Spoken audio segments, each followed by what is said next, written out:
അങ്ങനെ ഹനുമാൻ്റെ തൊട്ടടുത്തുള്ള സീറ്റിലിരുന്ന് ഞാൻ ആദ്യ വർഷം കണ്ടു. ഓസ്കാർ ലെവലിൽ പട്ടം. ഇങ്ങനൊരു പടം ഞാൻ വേറെ കണ്ടിട്ടില്ല. കാരണം രാമായണത്തിൻ്റെ പല വെർഷൻ ഞാൻ കണ്ടിട്ടും കേട്ടിട്ടും വായിച്ചിട്ടൊക്കെ ഉണ്ട്. പക്ഷേ ഇങ്ങനൊരു വെർഷൻ അത് ആദ്യമായിട്ടാണ്. ഒരു മൈത്തോളജിക്കൽ മൾട്ടിവേഴ്സ് തന്നെയാണ് സിനിമ. കാരണം ലോകത്തുള്ള എല്ലാ സിനിമകളിലും ക്രോസ് ഓവർ റെഫറൻസ് ഒക്കെ ഇതിൽ വരുന്നുണ്ട്. പ്രത്യേകിച്ച് Avengers, justice league, planet of thieves, pirates of the Caribbean എന്ന് വേണ്ട നമുക്ക് ഹൗസ് ഓഫ് ഡ്രാഗൺസ് വരെ ഇതിൽ വരുന്നുണ്ട്. പ്രത്യേകിച്ച് ഹാരി പോട്ടർ, അങ്ങനെ എല്ലാ സിനിമകളിലും ക്രോസ് ഓവർ റെഫറൻസ് ഒക്കെ ഇതിൽ വരുന്നുണ്ട്. സോ അത്തരത്തിലുള്ളൊരു പടം അല്ലെങ്കിൽ അത്തരത്തിലുള്ളൊരു രാമായണം വെർഷൻ ഞാൻ ആദ്യമായിട്ടാണ് കാണുന്നത്. അതുകൊണ്ട് തന്നെ പുതിയൊരു എക്സ്പീരിയൻസ് തന്നെയായിരുന്നു ആദ്യ പുരുഷൻ എന്ന സിനിമ. ഈ മഷ്റൂം കടിച്ച് വലുതായ സൂപ്പർമാനെ പോലെ ഇരിക്കുന്ന പ്രഭാസാണ് ഇതിലെ രാമൻ. ആളെടുക്കുന്ന അമ്പ് മുതൽ ഇഞ്ചി കടിച്ച പോലെ ഇരിക്കുന്ന മൂഞ്ചി വരെ CG ആണ്. സോ അതുകൊണ്ട് തന്നെ ആ ഒരു മെത്തേഡ് ആക്ടിങ് അല്ലെങ്കിൽ അദ്ദേഹത്തിൻ്റെ എക്സ്പ്രഷൻസ് ഒക്കെ കിടിലൻ സാധനമാണ്. ഇതിന് എങ്ങനെ പോയാലും ഇതിൽ ആ ഒരു ആക്ടിങ്ങിന് ഈ സിനിമയ്ക്ക് ഇദ്ദേഹത്തിന് ഓസ്കാർ കിട്ടുമെന്നുള്ളത് ഉറപ്പാണ്. കാരണം പല സീനുകളിലും ഇദ്ദേഹത്തിന് മുഖമില്ല. അതെല്ലാം തന്നെ നമുക്ക് ബാഹുബലിയിൽ നിന്നോ അല്ലെങ്കിൽ മറ്റ് സിനിമകളിൽ നിന്നൊക്കെ എടുത്ത് റീപ്ലേസ് ചെയ്ത് വെച്ച സാധനങ്ങൾ. സോ അത്തരത്തിൽ അത്ര കിടിലനായിട്ടൊരു CGIയിൽ ഇത്രയും എക്സ്പ്രഷൻസും മെത്തേഡ് ആക്ടിങ്ങും ഒക്കെ കൊണ്ടുവരിക എന്ന് പറഞ്ഞാൽ അത് സമ്മതിക്കുക തന്നെ വേണം. കാരണം അങ്ങനൊരു സാധനം നമ്മൾ വേറെ കണ്ടിട്ടുണ്ടാവില്ല. സോ അവിടെ രാമൻ സെറ്റായി. പിന്നെ നമുക്കുള്ളത് രാവണനാണ്. ആൾ പിന്നെ ഓർത്തോ ഹെർബൊക്കെ തേച്ച് നടക്കാൻ വയ്യാത്ത അല്ലെങ്കിൽ നടുവേനുള്ളൊരു രാവണൻ.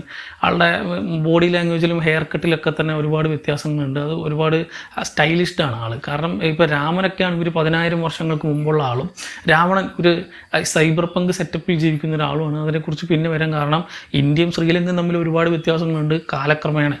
സോ അതിനു മുമ്പ് ഈ രാവണൻ്റെ കുറേ ഹോബീസാണ്. അല്ലെങ്കിൽ ഇദ്ദേഹത്തിന് സീതയെ തട്ടിക്കൊണ്ട് പോലും മാത്രമല്ല ഈ ആമസോൺ കാടുകളിലെ അനക്കണ്ടിനൊക്കെ തട്ടിക്കൊണ്ടുവന്ന് അവരെ കൊണ്ട് മസാജ് നടത്തുന്ന പരിപാടിയൊക്കെ ഉണ്ട് ഈ ഒരു രാവണൻ. സോ അത്ര വെറൈറ്റി ആയിട്ടുള്ള രാവണാണ്. പിന്നെ ഇടയ്ക്കൊക്കെ 10 തല പുറത്തേക്ക് വരും.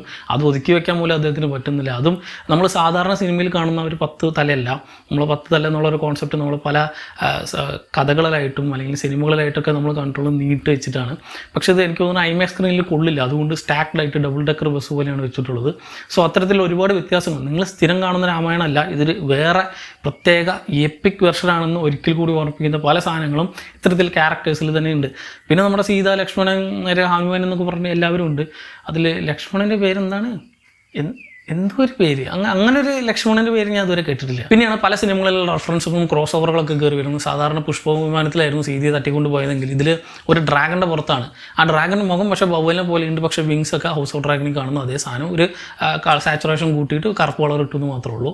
സോ അത്തരത്തിൽ കുറേ വ്യത്യാസങ്ങളുള്ള സാധനങ്ങളൊക്കെ നമുക്ക് ഇതിൽ കാണാം. ദെൻ ടോപ്പ് ഗൺ വർക്കിലെ ഡോഗ് ഫൈറ്റും ഹൗസ് ഓഫ് ഡ്രാഗൺസിലെ 2 ഡ്രാഗൺസ് തമ്മിൽ കൂട്ടിമുട്ടുന്ന കാര്യങ്ങളും ദെൻ അവഞ്ചേഴ്സ് അസംബിൾ ആ ഒരു 6 പേര് ഇനീഷ്യൽ അവഞ്ചേഴ്സ് ഉണ്ടല്ലോ, ഒരു ഫസ്റ്റ് അവഞ്ചേഴ്സ് മൂവിൽ അവർ 6 പേര് നിരന്ന് നിൽക്കുന്ന ആ ഒരു കറങ്ങുന്ന ഷോട്ടും പിന്നെ ഹാരി പോട്ടറിലെ നമ്മുടെ ഡെത്തി ഹാലോസിലെ ആ ഒരു ക്ലൈമാക്സ് ഫൈറ്റ് സീക്വൻസും അതിലുപയോഗിക്കുന്ന ഫ്ലെയർ അടക്കം അതേ സാധനമൊക്കെ നമുക്കിതിൽ കാണാൻ പറ്റും. സോ അത്തരത്തിൽ ഒരുപാട് ക്രോസ് ഓവേഴ്സ് ഉണ്ട്. ദെൻ ഈ ഒരു കുരങ്ങന്മാരെ കാണിക്കുന്നതൊക്കെ ഫുൾ പക്ക പ്ലാനറ്റ് ഓഫ് ദി എപ്സിൻ്റെ ഒരു 144p. ഞാൻ പറയാൻ വിട്ടുപോയൊരു കാര്യം, ശൂർപ്പണഖ സ്കാർലറ്റ് വിച്ചായും ഇന്ദ്രജിത്ത് ഫ്ലാഷായി ഈ സിനിമയിൽ വേഷമിടുന്നുണ്ട്. ഇതിൻ്റെയൊക്കെ ഇടയിൽ ആ ഒരു ഇൻ്റർവ്യൂവിൽ പുറത്തുനിന്ന് പറഞ്ഞു കേട്ടു രാമായണത്തിൻ്റെ കഥ അതേപടി എടുത്തു വെച്ചിട്ടുണ്ട്. പിന്നെ ആദിപുരുഷ് കാണാൻ പോകുന്നത് പിന്നെ മഹാഭാരതത്തിൻ്റെ കഥ എടുത്തു വയ്ക്കാൻ പറ്റും. അത് പോട്ടെ, അത് വേറെ കാര്യം. സിനിമയിൽ രാമായണത്തിൽ കൊണ്ടുവന്നിട്ടുള്ള മറ്റു വലിയ മാറ്റങ്ങളിൽ ഒന്ന് ഇന്ത്യ ഒരു 10,000 വർഷങ്ങൾക്ക് മുമ്പുള്ളതാണ്. ശ്രീലങ്ക ഒരു 2099 അല്ലെങ്കിൽ ഒരു 3000 കാലഘട്ടം അല്ലെങ്കിൽ 3000 വർഷത്തിലൊക്കെ ഒരു ഫ്യൂച്ചറിസ്റ്റിക് വേൾഡാണ്. കാരണം അതൊരു സൈബർ പങ്ക് സെറ്റപ്പിലുള്ള ശ്രീലങ്കയാണ്.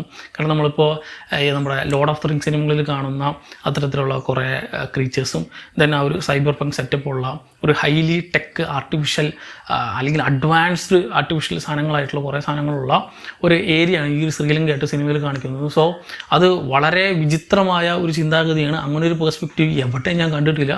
കാരണം ഇന്ത്യ ഒരു 10,000 വർഷങ്ങൾക്ക് മുമ്പും ശ്രീലങ്ക ഒരു 1,00,000 വർഷങ്ങൾക്ക് ശേഷവും ഉള്ള ഒരു, എനിക്ക് തോന്നുന്നു ഈ ഒരു കടൽ കടക്കുമ്പോൾ ഒരു ടൈം ട്രാവൽ ചെയ്ത് പോകുന്നുണ്ടാവും. സോ അത്തരത്തിലുള്ളൊരു കാലഘട്ടമൊക്കെ കാണിക്കുന്ന വളരെ വെറൈറ്റി ആയിട്ടുള്ളൊരു സാധനമാണ്. ഈ നിങ്ങൾ രാമായണത്തെക്കുറിച്ചുള്ള സാധനങ്ങൾ നിങ്ങൾക്ക് അറിയുമെങ്കിൽ നിങ്ങൾ തീർച്ചയായും കണ്ടു നോക്കണം. അറിയില്ലെങ്കിൽ നിങ്ങൾക്കതൊരു പുതിയ എക്സ്പീരിയൻസ് ആയിരിക്കും. ഓക്കെ, ഇങ്ങനെ ആയിരിക്കും നമ്മൾ വിചാരിച്ചു പോകും. അറിയുമെങ്കിൽ നിങ്ങൾ തീർച്ചയായും കണ്ടുപോകണം. ഒരു ലൈഫ് ചേഞ്ചിങ് എക്സ്പീരിയൻസ് തന്നെയായിരിക്കും ഈ സിനിമ എന്നുള്ളത് തീർച്ചയാണ്. പിന്നെ ഈ സിനിമയുടെ ടീസർ ട്രെയിലർ വന്നപ്പോൾ തൊട്ടേ പലരും കുറ്റം പറയുന്നത് കേട്ടു. അത് പലരും അറിയാതെയാണ്. സിനിമ കണ്ടപ്പോൾ അത് വ്യക്തമായിട്ട് മനസ്സിലായി. അതായത് പൈലറ്റ്സ് എന്ന് പറഞ്ഞിട്ട് ഒരു അഡൾട്ട് മൂവി ഉണ്ടായിരുന്നു. ലോകത്തിലെ തന്നെ ഏറ്റവും അധികം എക്സ്പെൻസീവ് ആയിട്ടുള്ള അഡൾട്ട് മൂവീസിലൊന്നാണ് ആ ഒരു സിനിമ. അതേപോലെ തന്നെ ലോകത്തിലെ ഏറ്റവും കൂടുതൽ എക്സ്പെൻസീവ് ആയിട്ടുള്ള ഒരു സ്പൂഫ് മൂവിയാണ് ഈ ഒരു സിനിമ എന്ന കാര്യം അറിയാതെയാണ് പലരും സിനിമയ്ക്ക് തിയേറ്ററിൽ കയറുന്നത്. അത് അറിഞ്ഞിട്ട് കയറിയാൽ ഒരു ഗംഭീര എക്സ്പീരിയൻസ് തന്നെയായിരിക്കും ഈ ഒരു സിനിമ. സോ ആദിപുരുഷ് ഇതുവരെ നിങ്ങൾ കണ്ടിട്ടില്ലെങ്കിൽ തീർച്ചയായിട്ടും കണ്ടുവെക്കുക. ഒരു മിനിറ്റ്, ഹലോ വന്നാ, അതാ വരും കഴിഞ്ഞു. ഓക്കെ, എനിക്ക് കണ്ണാശുപത്രിയിൽ നിന്ന് പോകുന്ന ആംബുലൻസ് പുറത്ത് വന്ന് നിൽക്കുന്നുണ്ട്. സോ ഞാൻ ഈ പറഞ്ഞ പോലെ തീർച്ചയായിട്ടും കണ്ടൊക്കെ ഒരു ലൈഫ് ചേഞ്ചിങ് എക്സ്പീരിയൻസ് തന്നെയായിരിക്കും. കാരണം ഈ 3D കണ്ണട വെച്ചിട്ടാണ് നമ്മൾ സിനിമയ്ക്ക് കയറുന്നത്. ആ ഒരു കണ്ണട പെർമനൻ്റ് ആയിട്ട് നമുക്ക് തരുന്ന ഒരു സിനിമ കൂടിയാണിത്. സോ ഈ സിനിമ ഓൾറെഡി നിങ്ങൾ കണ്ടു കഴിഞ്ഞവരാണെങ്കിൽ സിനിമയെ പറ്റിയുള്ള അഭിപ്രായം താഴെ കമന്റ് ബോക്സിൽ കമൻറ്റ് ചെയ്യുക. സോ കണ്ണാശുപത്രിയിൽ ഓപ്പറേഷൻ കഴിഞ്ഞിട്ട് തീർച്ചയായിട്ടും കണ്ടുണ്ടെങ്കിൽ ഞാൻ കണ്ടുനോക്കും. So do watch it in theatres. അപ്പോൾ ബൈ. ഈശ്വര, ക്യാമറ എവിടെയാണോ വെച്ച്